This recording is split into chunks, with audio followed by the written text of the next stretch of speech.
¿Cómo están ustedes? Muy buen día, un gusto de saludarlos. El informe de la Contraloría General de la República revela irregularidades por más de 1,5 billones de pesos. Tras 792 acciones de fiscalización realizadas entre el 2004 y el 2005, incluyendo auditorías normativas, financieras y exámenes de cuentas. Destacan organismos como gobiernos regionales, Carabineros, Junaep y Tesorería con los montos objetados más elevados. ¿Qué pasa en estos casos? Vamos a conversar con Diego Muñoz, académico de la Facultad de Derecho de la Universidad del Desarrollo. ¿Cómo estás tú? Muchas gracias por recibirnos. Buen día. Buenos días, Miriam. Gracias por la invitación aquí, esperando poder responder las consultas sobre este tema.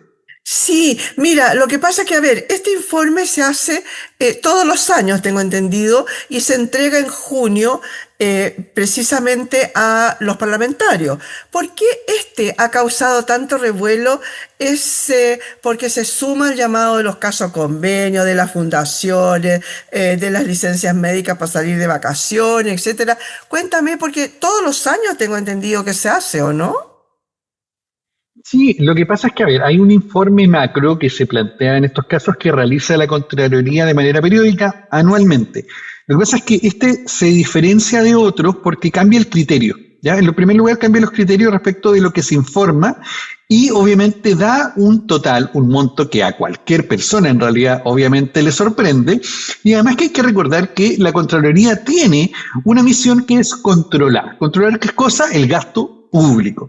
Entonces, obviamente, en este, como cambian los criterios y se agregan distintas categorías de llamadas irregularidades, es que el monto pareciera que es muy, o sea, no solo pareciera, es muy alto, pero hay que disgregarlo en aquellos que pueden tener una consecuencia de alguna modificación administrativa que lo solucione y otras que pudieran llevar en alguna conducta que pudiera ser una investigación tanto administrativa como penal, ¿ya? Yo creo que ese es el primer alcance que podríamos hacer sobre esto. Perfecto. Entonces, a la luz del informe que ya se entregó y está más o menos el desglose, ¿no es cierto? Tengo entendido que en él aparecen los distintos estamentos y cuáles son las platas que se ha gastado, los gastos improcedentes o sin respaldo, etcétera. Cuéntame, ¿qué hay más? ¿Hay problemas administrativos? ¿No sabemos hacer rendición de cuentas en buena cuenta? ¿Eso es? Sí, mira, yo creo que hay que separar en eso casi el 90% del total de monto que se plantea es de carácter netamente administrativo. Es decir, os falta alguna rendición, hay alguna falencia entre lo respaldado y el número final en el Excel, por así plantearlo muy en simple, y que pudiera tener alguna modificación, como te señalaba, de un arreglo administrativo, es decir, arreglar el error que pueda existir. Luego tenemos una categoría intermedia que se habla de un manejo deficiente de los fondos públicos o que no se hayan percibido por el Estado ciertas devoluciones. Ahí eso ya probablemente termine en una investigación de carácter administrativa para verificar quién tiene responsabilidad por esos fondos. Tú bien señalabas, son distintas instituciones del Estado las que están involucradas, carabineros, distintos ministerios, principalmente gobiernos regionales y municipalidades, es donde más existe este problema. Y en la tercera categoría, es donde quizás podemos detallarlo mucho más, es el llamado pago improcedente. Se establece como esa categoría.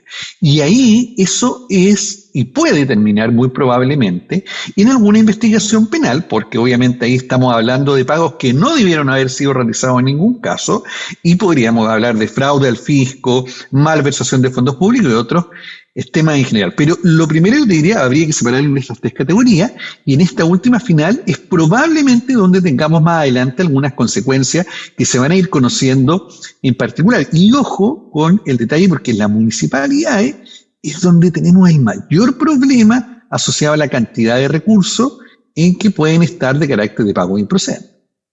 Oye, a ver, partamos por la primera categoría, como tú dividías recién, ¿no es cierto? Cuando uno, yo no sé si ha sido el caso para ustedes, para ti, pero cuando uno pide un fondo concursable, una de las cosas más terribles que hay es hacer la rendición de las cuentas, porque no te puedes equivocar en un peso. Hay muchas cosas que tienen que ir, otras que no se van a pagar, etcétera, y por lo tanto no las deberías gastar, ¿no? Yo no puedo poner, voy a hacer un ejemplo que estuvo en la palestra hace un tiempo. Yo no puedo poner mi compra de calcetines ni de media en una rendición de cuentas, ¿no es cierto? Entonces, ¿por qué si a una ONG, a una fundación, etcétera, a una persona pequeña, digamos, se le exige tanto en la rendición? ¿Cómo puede ser que personas que se supone que están trabajando en un gobierno que se supone que saben hacer esto, ¿por qué hay estos errores administrativos? A mí me pasaron 600 y yo pongo las boletas por 480. No puede ser. Es algo así, a grandes rasgos. Sí, mira, está parecido a eso, pero simplifiquémoslo un poco más. Yo creo que tu ejemplo que planteas es tal cual y por eso la gente también en general a uno le dice, oye, pero ¿cómo está pasando esto? Si quienes administran deberían administrar bien. Pero aterricémoslo, por ejemplo, en el caso de una municipalidad. Una municipalidad tiene 1.000 pesos para gastar, por ejemplo, en un concurso público o en un gasto asociado a una plaza. Y esa plaza, no sé, serán 800 pesos para un columpio y lo que nos queda, no sé, para abajo del columpio. Y se gastó. Y está bien. Pero cuando hay que rendir lo que faltó, por ejemplo, en una factura había un error, como tú bien dices, que faltaba un peso. Ese mismo análisis que a uno le exigen cuando ocupa fondos públicos, se lo exigen internamente. Entonces ahí tenemos la primera en la primera categoría es simplemente una mala no ejecución, es un error administrativo que la Contraloría objeta porque podría indicar que está mal gastado el fondo. Pero está el respaldo de que efectivamente se hizo. Esa es la primera categoría, ¿ya? Es decir, claro, ¿cómo ocurre esto? Claro, porque es distinto a la Contraloría, quien verifica el gasto de los fondos públicos, que lo hace con tabla especializada, con índice, va detallando peso por peso, y así tal cual, peso por peso, y quien lo ejecuta, que podría ser una persona común y corriente que tiene un cargo, por ejemplo, temporal en una municipalidad y que, porque se equivocó en un número en el Excel, eso le va a reportar un error. Esa es la primera categoría, que son errores de carácter más bien administrativo. Perfecto. Vamos ahora entonces a la segunda categoría, ¿te parece? En la que podría, pero no podría, en la que se puede, pero a lo mejor no. Cuéntanos, danos un ejemplo así como Sí. el que hicimos recién de la plaza. Claro, ahora sigamos el mismo ejemplo de la plaza. En este caso, nosotros tenemos estos 1.000 pesos, pero en realidad gastamos 1.100, que podría ser uno de los casos. ¿Ya? Gastamos más de lo que de lo que dijimos que gastamos, es menos de lo que podemos justificar. Ya no por un error administrativo, ya sea porque se excedió en el gasto, por ejemplo, la empresa a la cual yo asigné, porque yo asigné más fondos de los que debía. ¿Ya? Ahí podríamos tener en un manejo eficiente, es decir, yo tenía 1.000, me gasté más del presupuesto, de lo que tenía, hay una deficiencia en eso. Claro, ese es un error que sigue siendo de carácter administrativo, pero es más grave porque no estoy respetando, al menos ya sea el presupuesto, etcétera. Pero sigue siendo un error netamente de carácter administrativo que sí puede dar, y en este caso, a una sanción de carácter administrativa para quien está a cargo de realizar, quien se equivocó en el Excel, supongamos, como para quien tiene algún cargo de dirección sobre el gasto de esos fondos, alguna dirección municipal asociada. ¿Ya? Esa es la línea que seguimos en este segundo hilo de caso. Perfecto. Oye, además tú dijiste que las municipalidades y los gobiernos regionales son los que más aparecen con problemas de estos fondos con errores administrativos, pero es que ellos también manejan muchas lucas. Ellos manejan mucha plata, sobre todo los gobiernos regionales, ¿no es cierto? Vamos al tercer ejemplo. Sí, ahí solamente sobre el punto, el gobierno regional es el que más dinero tiene para gastar. Claro, ahí tiene un detalle atrás que obviamente hay delegados que también pueden ir fiscalizando, pero ahí hay un detalle, por eso tanto ojo y tanto gasto observación que plantea el Contraloría. Y ahora, como tú bien señalabas, el tercer caso. Y acá es el más problemático y que puede traer más cola, por decirlo muy en chileno, que son aquellos casos en que se pagaron de manera improcedente, es decir, no correspondía realizar ese gasto o ese pago. No correspondía, no tenía un respaldo, no había plaza y se gastó en una supuesta plaza, para seguir con el ejemplo. O cuando el Estado debía recuperar algún dinero en particular, ya sea alguna boleta de garantía, algún fondo mal rendido que debía recuperar, no lo hizo. Y en esas dos categorías tiene obviamente una consecuencia, no solamente en dinero, sino una consecuencia penal. Eso puede constituir un delito. En el primero de los casos, podríamos tener un tema de fraude al fisco, podríamos tener algún hecho de cohecho, corrupción muy en concreta, o malversación de caudales públicos, que más allá del título, se entiende que eso podría haber corrupción y muchas veces van a haber o hay querellas del Consejo de Defensa del Estado. Y en el segundo caso, cuando no se obtiene aquello que debía recuperarse en dinero, también, aun cuando eso puede ser de carácter administrativo, alguien se lo olvidó, también por la consecuencia que tiene del fondo público, que no se recupera, también puede ser constitutivo de delito. Eso como en líneas generales, porque obviamente es mucho más grave en este caso, porque no existe ninguna autorización, y el objetivo de levantarlo esto en la Contraloría es para alertar a las instituciones Fiscalía y Consejo de Defensa del Estado para que se recuperen los dineros que pudieron estar mal gastados o que no se han recuperado cuanto corresponde. Oye, pero es que entonces ahí me vas a tener que definir qué significa haber, por ejemplo, haber pagado cosas que no correspondían, porque mucho se ha hablado y a lo mejor tiene algo que ver, no lo sé, aquel tema de que yo hago contratos directos, se habla mucho de eso, del contrato directo que no pasó por licitación, etcétera. Coméntame un poco eso para que podamos entenderlo y Sí. para que podamos entender después lo que significa cohecho, lo que significa fraude, lo que es una malversación. Sí, mira, en este caso podemos también, y principalmente relacionado, no sé, con el ejemplo de fundaciones que se ha planteado, es decir, cuando y hagámonos con el título del gobierno regional. Cuando el gobierno regional establece ciertos proyectos que va a apoyar o a aprobar, en el caso, por ejemplo, una fundación o algo que va a hacerse para repintar las calles del centro de Concepción para evitar los grafitis. Ese sería el título de la canción. Y se establece a don Diego Muñoz, quien tiene la empresa Diego Muñoz S.p.A., para que vaya y pinte esto de las pinturas. Y se hace contrato directo. Supongamos que se pone 1.000 millones de pesos para pintar. ¿Cuál es donde puede ya haber el comentario o el detalle por parte de la Contraloría? ¿Eran 1.000 millones de pesos los que se necesitaban para pintar? Cuando en promedio eso, no con contrato directo, podía haber sido 10 millones de pesos. Por ejemplo, 100, pensando en el centro de Concepción en pintura.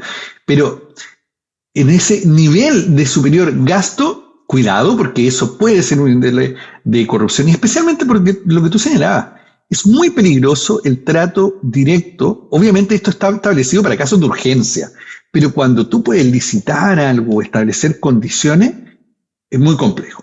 Y lo otro, y antes de entrar quizás en los temas de los delitos, lo que se ha visto en los casos de fundaciones y que pueden estar dentro de las objeciones que plantea la Contraloría, es cuando, en este caso, por ejemplo, Diego Muñoz S.p.A., para no involucrar a nadie más en este supuesto delito, plantea que lo voy a hacer yo.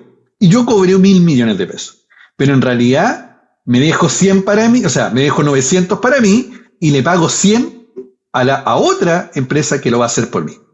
Ese es el cuestionamiento que hay detrás de algunos hechos directamente relacionados con los gobiernos regionales. Ojo, esto aplica para todo el resto de las instituciones, pero obviamente por los montos que señalábamos tenía que ver obviamente más con los gobiernos regionales, se ve un poco más. Y esto puede plantearse o abrir las alertas, porque puede tratarse una impunidad dentro del sistema que se aparenta que están bien gastados los fondos y en realidad hay redes de corrupción, o incluso, aunque no pensáramos muchas veces, y lo podemos conversar, muchas veces pensamos en corrupción en alguien que va con un maletín y realiza como un cohecho y le paga a alguien. No, esto puede ser una red de corrupción y que se existen acuerdos para defraudar el Estado y que alguien se enriquezca y obtenga más dinero del que debería corresponder conforme al que se realiza para la actividad, por este caso de pintar el centro de Concepción. Oye, ahí también surge el tema de que a lo mejor don Diego Muñoz S.p.A. era sobrino de el gobernador regional o a lo mejor tenía que ver algo con un partido político específico y una parte fue para la supuesta pintado de los rayados murales, pero la otra parte fue al partido político, ahí se empiezan a enmarañar, digamos, todos estos, lo que hemos visto hoy día, o es una cosa de especulaciones de la prensa. No, yo creo que hay de todo, ¿eh? Yo creo que siempre puede existir, obviamente más allá del tema de las filtraciones, que es otro tema, pero siempre hay algo de realidad en lo que hay detrás. Y ahí es lo peligroso que se planteaba, en lo que se planteaba esto. Primero porque si un funcionario público, y esto es deber del funcionario público, si él tiene un conocido que pueda participar en alguna licitación o contrato directo, eso está establecido. Eso no solamente por el estatuto administrativo, sino también cláusulas para quién va a contratar. Le dicen usted, yo soy sobrino de tanto, etcétera, y debo firmar. A todos los que han realizado fondos públicos saben que vienen esos papeles a rellenar. Pero ahí el funcionario público tiene un deber, que es inhabilitarse en esa gestión. Si él toma alguna gestión dentro de eso que pudiera determinar o terminar con entregar esos fondos públicos, él comete un delito, que se llama negociación incompatible. Y eso es incluso más allá de cualquier hecho de corrupción, solamente por el ser el sobrino, el hijo, la señora, el marido, él o ella, el funcionario público, que lo realiza conociendo esa inhabilidad, comete el delito de negociación incompatible. Y eso incluso, mira, incluso si lo separamos, no hay ningún ápice de corrupción, en el sentido de que esté mal gastado el recurso. No, porque se puede dar preferencia a esa persona, eso también se entiende y está sancionado de esa manera porque es el primer caso a hechos de corrupción. Y ahí es donde tú luego puedes observar o podemos observar que los fondos relacionados a este familiar, indirecto, etcétera, este tercero, obviamente pueden terminar para otros fines de los destinados. Y cuando tú tienes este margen, por ejemplo, en el ejemplo que planteamos, de cobramos 1.000, pero en realidad son 900 para mí, tú ejecutaste la obra por 100 y los otros 900 pueden terminar en un viaje al extranjero, en la comida para el perrito, para el gatito, en cualquier cosa. Y ahí es por eso la Contraloría hace como el check, ojo, alerta. Perfecto. Oye, pero ahí también pasa a ser el tema de... se ha hablado mucho ahora último y está en proceso, no quiero entrar específicamente en eso, pero incluso en personas allegadas, ¿no? En el marido de la nana, por ejemplo, lo dejo ahí, no quiero meterme más allá del ejemplo específico, pero ¿a qué sanciones? Porque tú decías que puede entrar en un tema ya delictual, ¿no? Que ya no es solamente error administrativo. ¿A qué sanciones se llega? ¿Hay ejemplos? Porque en realidad al final da la sensación en la ciudadanía que las cosas como que se van diluyendo en el tiempo, ¿no? Ahora estamos con otro tema muy de prensa, el tema en el Medio Oriente, etcétera, pero ahora... entonces se olvidan un poco estas cosas y van pasando como, bueno, ¿y qué pasó con eso? No pasó mucho. ¿A qué se expone una persona que hace este tipo de chanchullos? Sí, no, está perfecto. Mira, hay dos cosas y a mí me lo consultan, incluso con alumnos lo comentamos y dicen, oh, pero en realidad salió la noticia y después no condenaron a nadie, se olvidó esto. Y ahí yo hago la diferencia, depende del caso. ¿Ya? A mí me ha tocado, por temas académicos, revisar hartas sentencias a alcaldes por fraude al fisco o malversación de caudales públicos que han sido condenados 4 años de cárcel, en algunos casos. No hay pena efectiva y yo creo que quizás ahí es donde uno dice, no terminó en la cárcel, pero las condenas están. Y lo que sí es donde puede existir el análisis desde el punto de vista del sistema. Son casos que se demoran mucho. Es decir, por ejemplo, la última sentencia en el caso de, olvidé el nombre en este momento, pero un caso de corrupción de una alcaldía en Santiago, en la cual los hechos eran del 2014, 2016. Entonces, y fueron, claro, pasaron 9 años después. Entonces, hay esta sensación de impunidad. Cuando pasan muchos años, obviamente hay un problema con el sistema. Aun cuando tú lo condenes a esta persona y esté la sanción, obviamente si ocurre tanto tiempo después, obviamente hay un tema de impunidad que hay que ver. Pero ahí sí 2 puntos, los delitos están, es decir, los delitos sí existen, no es algo que no se pueden investigar, sí se está investigando y se investigan cuando hay especialmente querellas por parte del Consejo de Defensa del Estado, pero claro, tenemos un tema de que la investigación, y esta investigación es como de alta complejidad, por el sistema como está hecho, obviamente demoran un poco más y puede existir esta sensación de impunidad, pero hay, como te digo, no sé, te diría en este año van 3 o 4 de alcaldes que ya obviamente de periodos pasados, que no están en ejercicio, que han sido condenados, o incluso, vale recordar, alcaldes que en la elección recientemente anterior, fueron reelegidos y que se encontraban formalizados por hechos de fraude al fisco, solamente por dar un ejemplo, en el caso de Coronel, un alcalde en ejercicio formalizado que fue reelecto.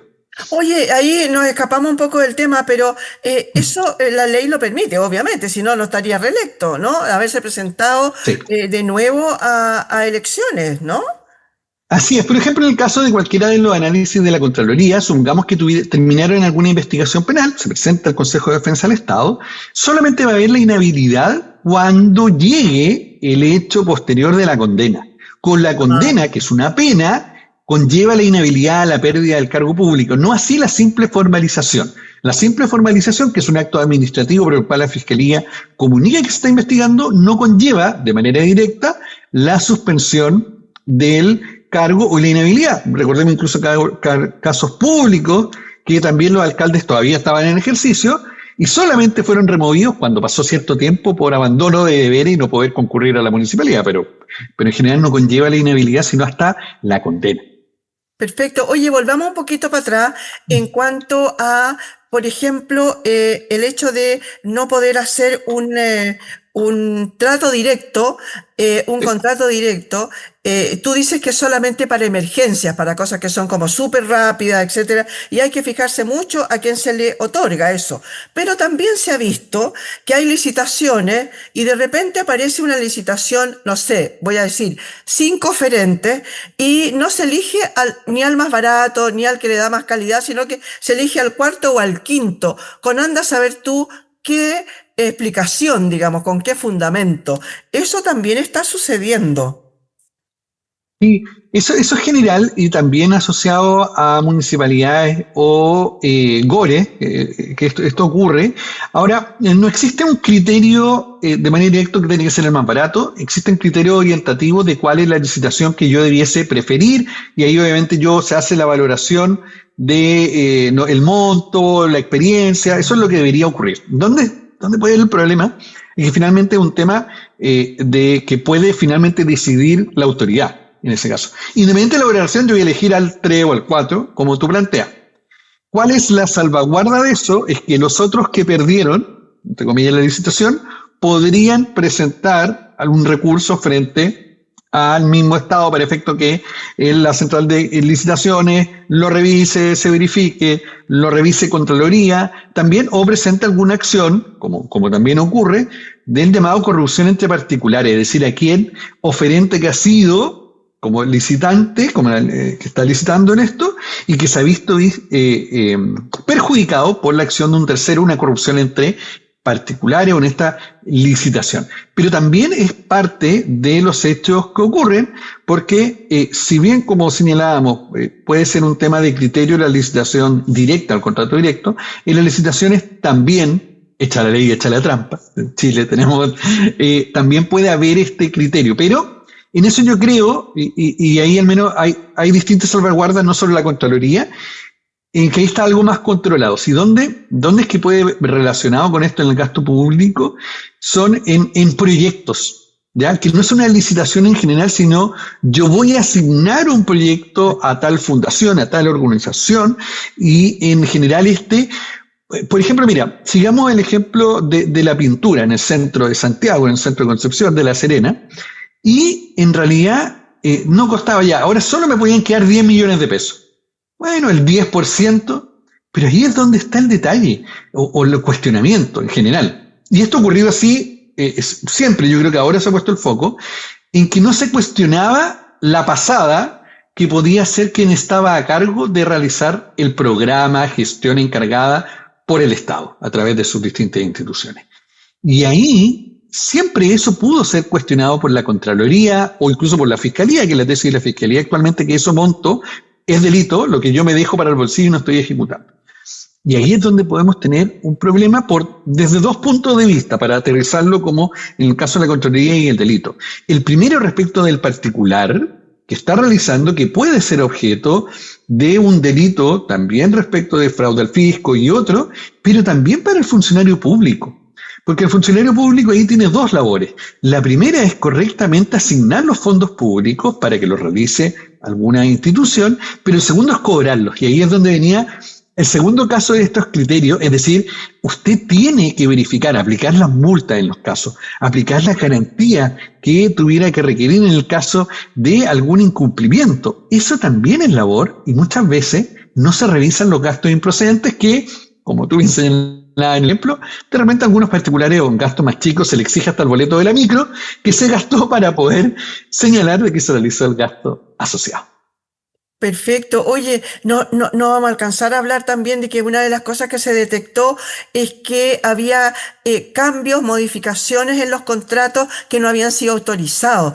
Eso yo creo que también es algo que es raro.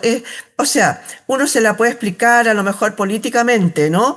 Pero es raro que suceda en personas que se supone que son profesionales, que están ahí trabajando, ¿no es cierto?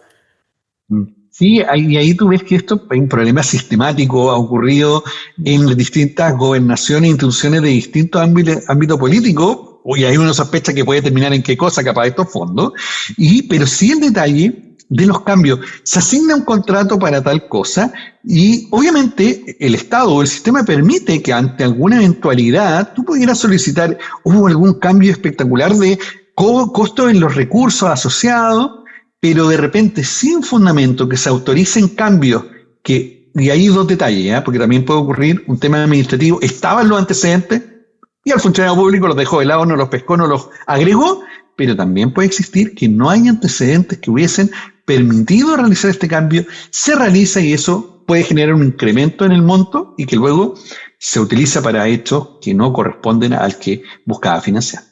Exactamente. Bueno, vamos a tener que hablar en otro momento porque a lo mejor ir a casos más concretos. Por ejemplo, ahora se me viene a la memoria una serie de problemas de irregularidades que hubo, por ejemplo, en cierta cantidad de plata que se gastó en desayunos y cosas así, que también después dijimos, bueno, ¿y qué pasó con ello? Nunca, no se supo, o a lo mejor la prensa no lo pescó, o simplemente no ha pasado nada. Como dices tú, estas investigaciones son como de largo aliento.